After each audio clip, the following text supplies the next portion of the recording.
Imagine you've spent your entire life saving money, real money, the kind your grandparents trusted, the kind your whole community agreed had value.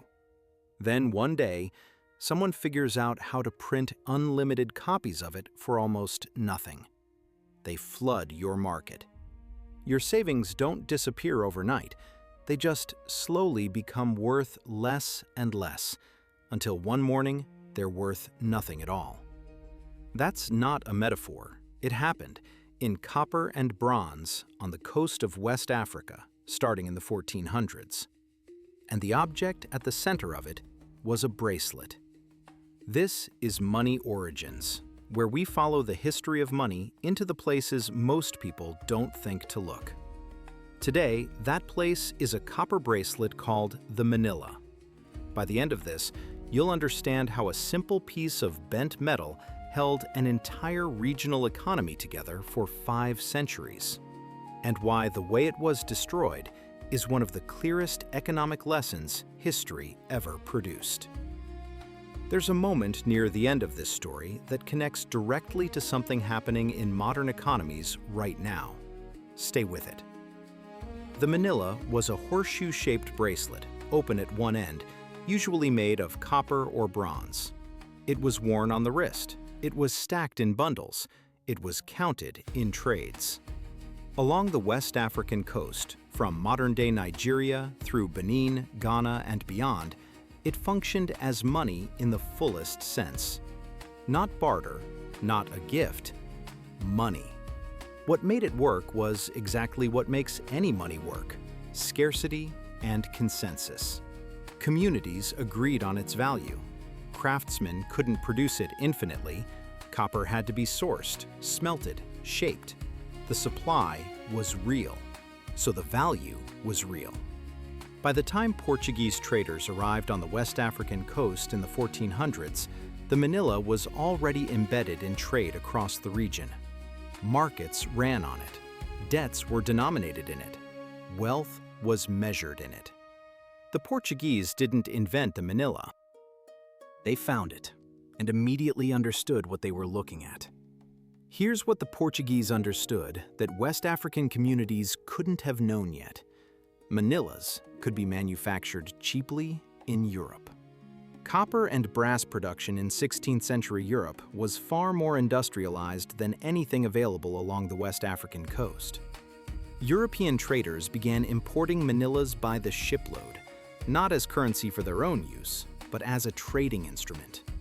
You bring cheap metal from Europe, you exchange it for goods in West Africa, and the profit margin is enormous. At first, this looked like normal trade. More manillas entering the economy meant more liquidity, more transactions, more commerce. But there's a point where more money in circulation stops being growth and starts being inflation. West Africa crossed that point and kept going. The purchasing power of a single manilla fell, then fell again. Traders needed more of them to buy the same goods. The communities that had spent generations accumulating manilla wealth watched that wealth quietly drain away. Not through theft exactly, but through dilution. The money they held was the same metal. There were just so many more units in circulation that each one meant less. Worth saying clearly here, the economic history of the manilla intersects with the Atlantic slave trade, and that history carries consequences that reach into the present. This video focuses on the monetary mechanics, how currency systems were built, exploited, and dismantled, not on a full accounting of that broader history, which is beyond any single video's scope. What the manilla story reveals economically is something precise. When you can manufacture a currency cheaply and deploy it into a market that can't do the same, you don't need force to extract value. The mechanism does it for you. Fast forward roughly 4 centuries. By the mid-20th century, manillas are still circulating in parts of British-controlled Nigeria, particularly in the Igbo-speaking southeast. Not everywhere, not as the dominant currency, but in markets, in rural transactions, In communities where trust in the colonial pound was limited, copper still moved. The British administration decided this had to end. In 1948, they launched what they called Operation Dogswatch. The operation worked like this. Colonial authorities fanned out across southeastern Nigeria and collected manillas. All of them. Citizens were required to hand them over in exchange for British pounds at a fixed rate. The exchange was mandatory. The number they collected? Approximately 32 million individual manillas. Think about that number for a moment. 32 million units of a currency that communities had used, trusted, and stored for generations. Handed over, in some cases under pressure, in exchange for a currency controlled entirely by a foreign government. If that exchange rate felt familiar to you, if you thought of another moment in history when governments demanded citizens surrender one form of money for another, that instinct is right.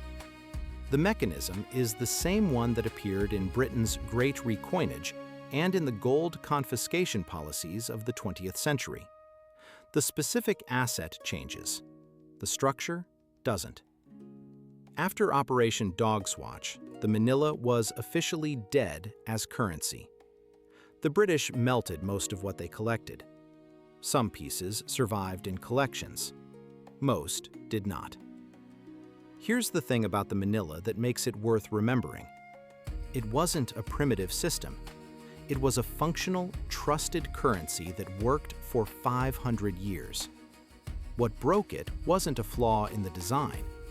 What broke it was that someone else figured out how to produce it faster than the market could absorb. That's the lesson.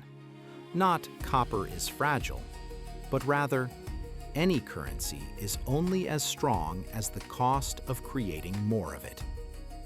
When that cost collapses, the value collapses with it. It happened with copper bracelets in the 1500s.